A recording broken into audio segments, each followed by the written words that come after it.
Halo teman-teman semuanya, kembali lagi di channel aku Trasya Farali, dan di video kali ini aku akan bahas soal OSK Fisika tahun 2019 nomor 4. Jadi kita akan lanjut membahas soal OSK, dan aku mau mengucapin terima kasih sudah klik video ini dan tertarik untuk menonton video ini. Semoga apa yang aku uraikan di sini bermanfaat dan semangat juga untuk teman-teman yang lagi belajar.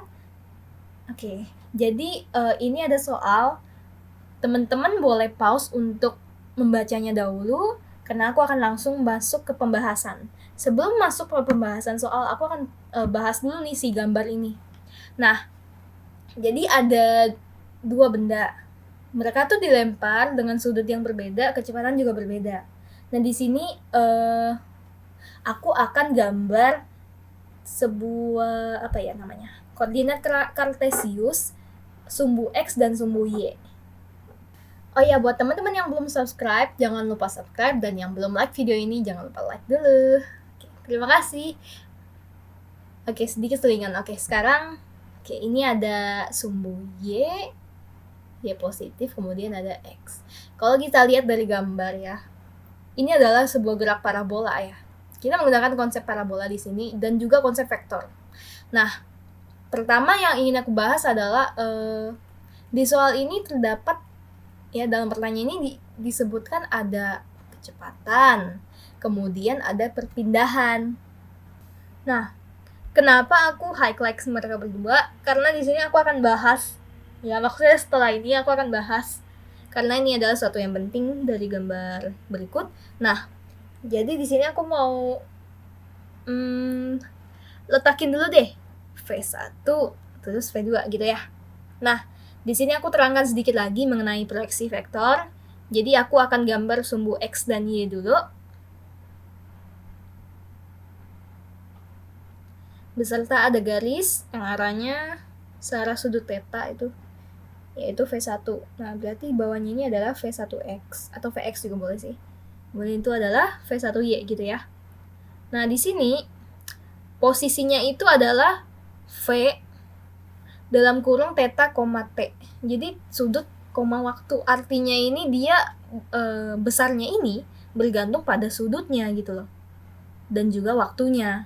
Karena beda sudut, beda waktu, kecepatan akan berbeda gitu ya istilahnya.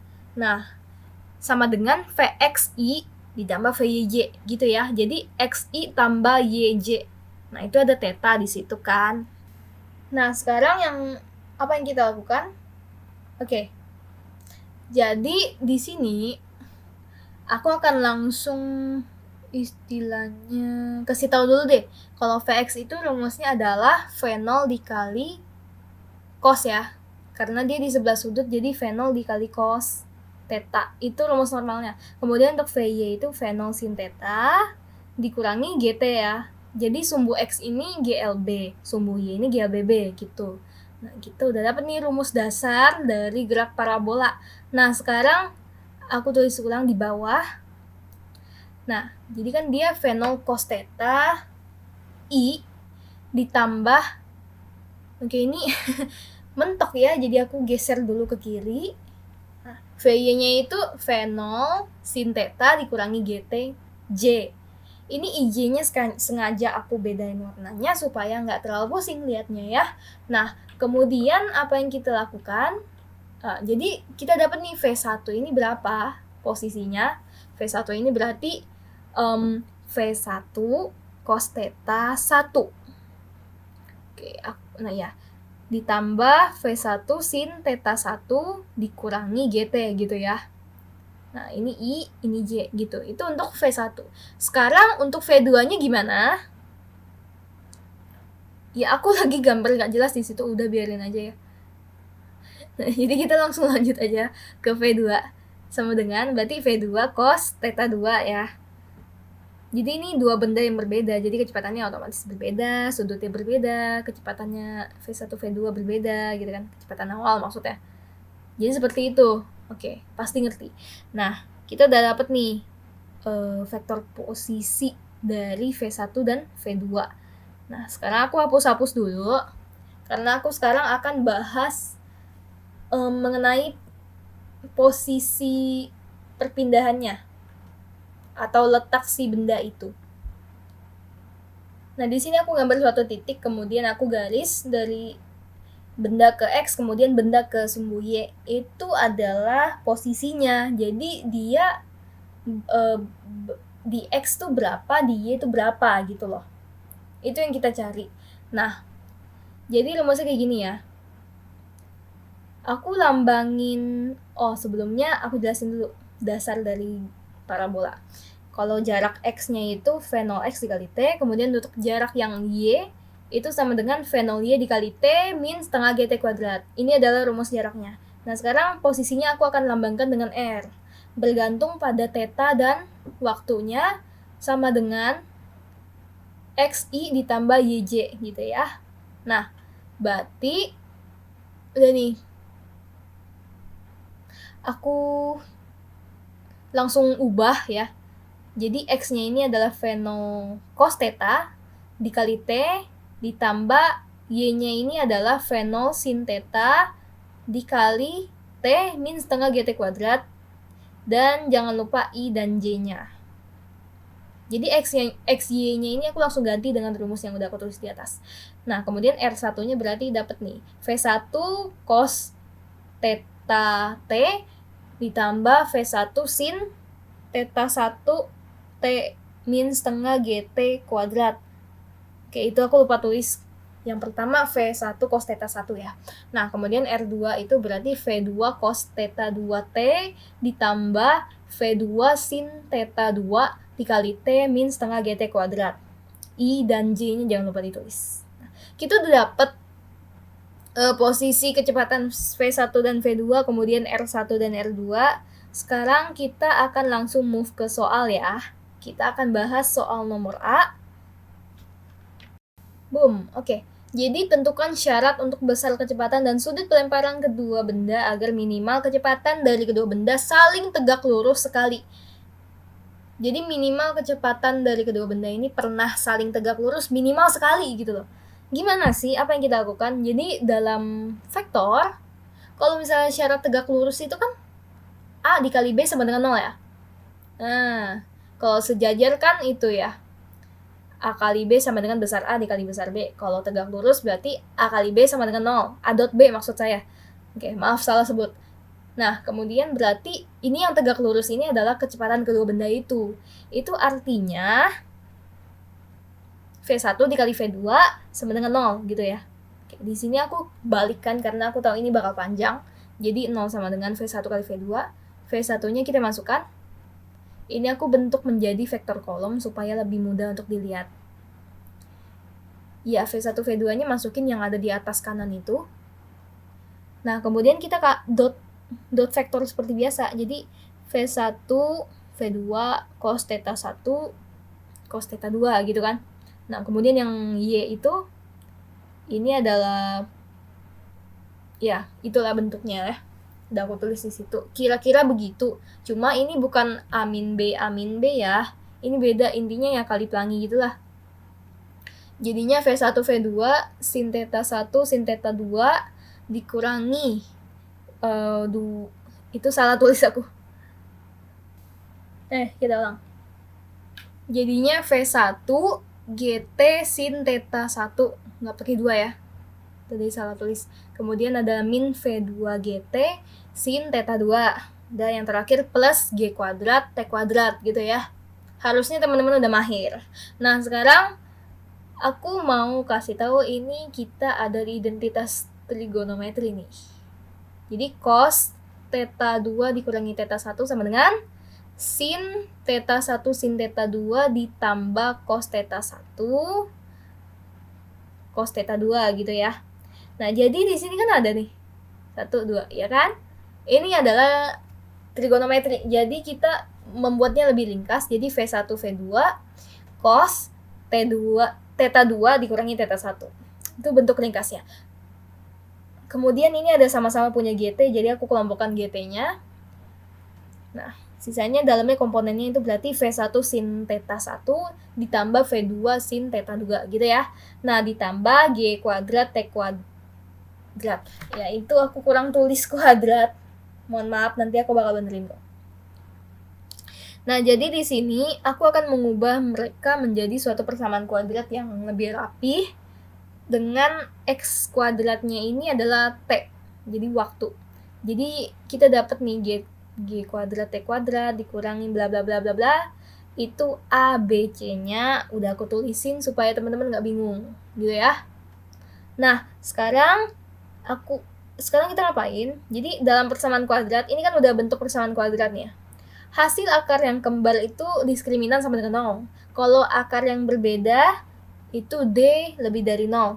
Nah, karena dimintanya minimal saling tegak lurus, jadi kita combine nih. Combine-nya jadi gimana? D lebih dari atau sama dengan 0, gitu kan. Nah, kenapa nggak pakai lebih kecil dari 0? Ini adalah akar imajinasi. Jawabannya alias tidak ada jawaban yang jelas alias imajinasi gitu. Nah, sedangkan dia mintanya kan dia harus ada hasil supaya dia tegak lurus gitu kan. Jadi diskriminan at least tuh lebih besar atau sama dengan 0 supaya dia mempunyai hasil. Nah, diskriminan itu B kuadrat min 4AC, habis itu kita pindah-pindah aja. Nah, perhatikan di sini 4 aku jadiin 2 kuadrat supaya aku bisa satuin dia dengan si B di ruas kiri gitu ya. Nah, sekarang kita langsung aja masukin ABC-nya sesuai yang udah kita ketahui di atas. Juga udah aku garis, jadi tinggal masukin aja. Per 2 dikuadratkan gitu ya. Lebih besar atau sama dengan A-nya ini G kuadrat. C-nya ini V1 V2 cos theta 2 min theta 1 gitu ya. Nah, di sini perhatikan teman-teman. Ini kan kuadrat ya. Nah, artinya kalau misalnya dimasukkan ya begitu. Yang satu ke yang kecepatan, yang satu lagi ke G. Alias G-nya ini akan menjadi kuadrat. Jadi kita bisa coret G-nya ini kiri kanan. Tapi daripada membingungkan atau nambah bingung, mending aku urain aja ya. Jadi aku akan tulis ulang, tapi bedanya di sini aku akan menguadratkan mereka. Nah, jadi kayak gitu ya. Aku salah. Nah, per 2 kuadrat jadi 4 gitu. Lebih besar atau sama dengan G kuadrat bla bla bla bla gitu. Nah, G kuadrat bisa kita coret nih. Udah, sebenarnya aku mau explain itu aja sih. Nah, ini 4 aku ubah lagi ke 2 kuadrat supaya aku bisa gabungkan dengan yang atas. Jadi seperti ini. Oke, kayak gitu ya. Kemudian yang kanan ya tetap begitu. Boleh teman-teman pause dulu atau ulang dulu videonya supaya lebih paham. Nah, ini adalah jawaban dari yang A. Ini adalah syaratnya. Next. Jika kejadian kecepatan kedua benda tegak lurus sebanyak 2 kali, tentukan interval waktunya. Jadi mereka di suatu waktu dia tegak lurus, kemudian setelah dia berjalan dia tegak lurus lagi, gitu ceritanya. Dia nggak usah digambar, dibayangin aja. Jadi kayak mereka terjadi 2 kali. Artinya apa? Artinya dia punya 2 waktu alias T1 dan T2. Itu yang menyebabkan benda itu tegak lurus sebanyak 2 kali. Jadi ada T1 dan T2. Nah, di sini yang ditanya adalah interval waktu alias kita harus cari dulu T1 dan T2-nya. Nah, di sini aku akan ambil kembali, tarik lagi persamaan kuadrat yang tadi ya. Oke, itu dia. Kalian pasti masih ingat lah ABC-nya itu. Nah, sekarang apa yang kita lakukan? Kita akan mencari T1 T2-nya. Jadi kan yang aku bilang ini persamaan kuadrat, X kuadratnya ini dilambangkan dengan T, jadi bukan X tapi T. Kita bisa cari T1 T2 dengan rumus ABC ya, sebagai berikut. Teman-teman pasti ingat karena di SMP udah pasti belajar tentang ini. Nah, kemudian kita tinggal langsung aja masukkan. Jadi min B berarti minus jadi plus gitu ya. Jangan heran. Nah, ini ribetnya fisika ya. Kadang terlalu panjang garisnya jadi ribet. Nah, udah kayak gini, aku males nyalin ulang jadi aku copy aja. Untuk T1-nya ya segini, tapi ini dikurang. Kemudian untuk T2-nya T2 ya kalau misalnya kita asumsikan ya harusnya T2 ini lebih besar. Jadi plus. Jadi yang satu minus, yang satu plus gitu ya. Nah, sekarang kita udah dapet T1 T2-nya. Yang ditanya ini interval alias delta T. Jadi T2 dikurangi T1 gitu kan. Nah, berarti tulis nih di bawah ya. delta T sama dengan T2 dikurangi T1. Nah, sekarang aku akan hitung T2 kurang T1-nya. Karena ini terlalu panjang, jadi aku akan copy dia dan kita akan pergi ke slide lain. Oke, ini dia.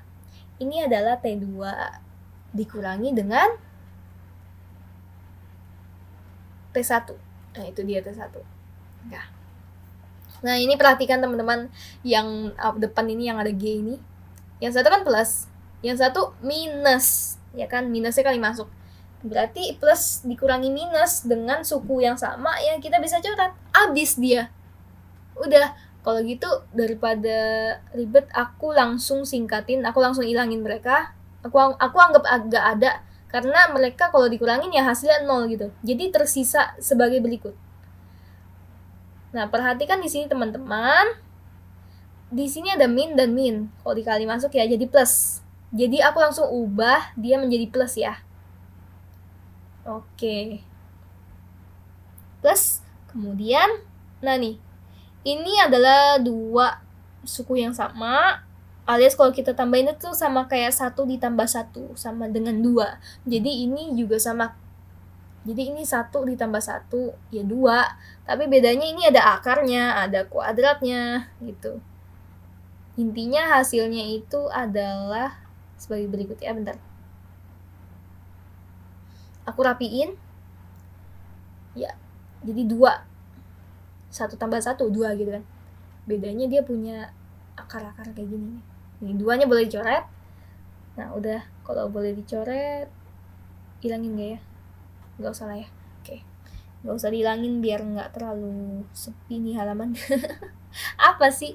Nah, oke. Sini aku mau copy lagi. Nah, di sini G kuadrat itu sama kayak 1 per G kuadrat dikali akar bla bla bla bla bla. Nah, sekarang aku akan kembali ke halaman sebelumnya. Aku akan hitung di situ. Ini udah aku tulis. Delta T sama dengan, aku bikin akarnya dulu. Jadi G kuadrat ini akan aku masukkan ke dalam akar. Nanti bukan G kuadrat lagi berarti kalau di dalam akar. Itu berarti dia menjadi per G pangkat 4. Bukan G pangkat 2 lagi. Ingat, dia masuk ke dalam akar. Gitu ya. Nah, perhatikan juga di sini ya, kiri kanan.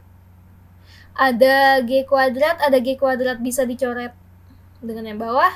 Sisanya adalah G kuadrat. Gitu ya. Oke.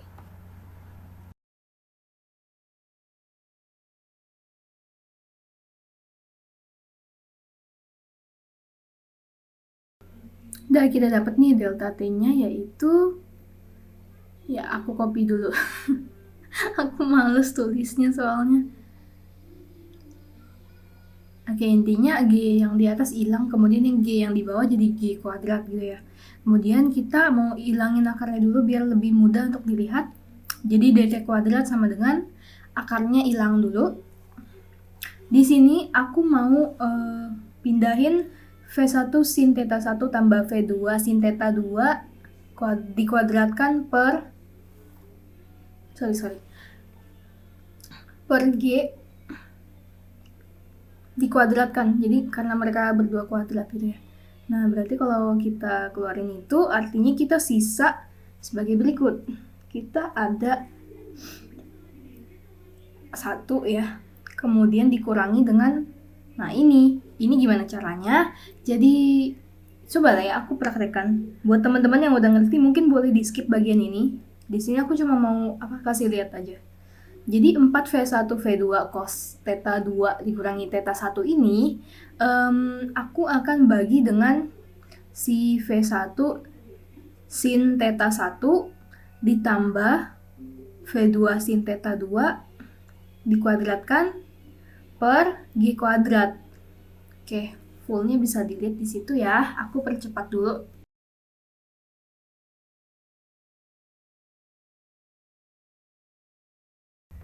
Oke, ini kan udah nih. Nah, kalau pecahan dibagi ya dikali dong jadinya. Tapi dibalik kan jadinya, yang belakang itu. Jadi seperti ini, dan harusnya sudah paham ya. Nah, G kuadratnya bisa dicoret, tersisa sebagai berikut. 4V1 V2 cos theta 2 kurang theta 1. Aku tulis langsung di situ. si itu apa? V1 sin theta 1 ditambah V2 sin theta 2 kuadrat gitu ya. Jadi hasilnya aku tuh langsung tulis di situ.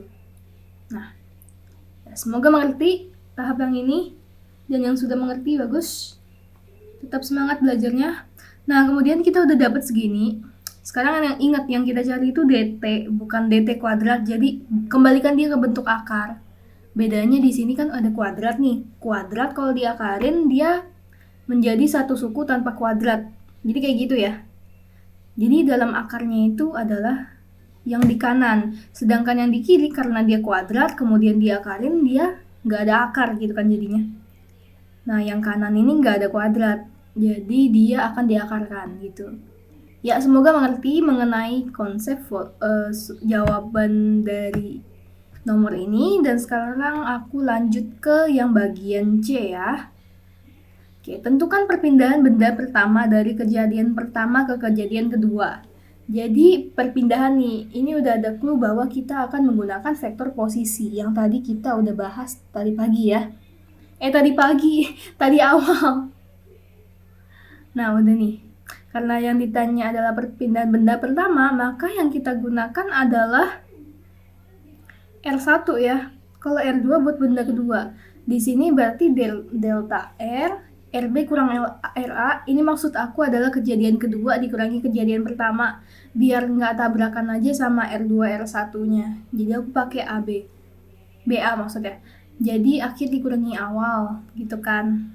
Itu artinya ada dua waktu yang berbeda kan. Dari posisi 1 sampai posisi 2 ini ada dua waktu yang berbeda. Jadi yang satu itu, yang akhir itu pakai TB atau T2 aja deh, T2 V1 sin theta 1 T2 min setengah GT T2 kuadrat gitu kan. Ini aku jadiin vektor kolom supaya lebih mudah untuk dilihat. Jadi kalau delta R-nya itu kalau kita kurangin sama dengan V1 cos theta 1 dikalikan T2 kurang T1. Kemudian yang bawah juga begitu. Ya, ini pasti ngerti lah. Nah, delta R-nya itu sama dengan, oh ya teman-teman kalau misalnya nggak ngerti kalian boleh tanya di komen. Ya, semoga bakal aku bisa jelasin kok. Nah, hasil akhirnya akan seperti ini. Vektor kolom kan udah. Aku jadiin vektor I dan J. Dan T2 kurang T1-nya aku jadiin delta T. Ini adalah jawaban yang C. Semoga membantu. Kemudian untuk yang D. Yang D ini sama aja, tapi dia perpindahan benda kedua. Jadi pakainya R2 persamaannya. Jadi kita masukin aja. Tapi T2 T1-nya tetap berdasarkan kejadian kedua dan kejadian pertama gitu. Jadi dari kedua benda ini waktunya sama, tapi sudutnya berbeda, kecepatan juga berbeda gitu. Nah hasilnya akan seperti ini, kurang lebih mirip, tapi bedanya di kecepatan dan sudutnya doang ya.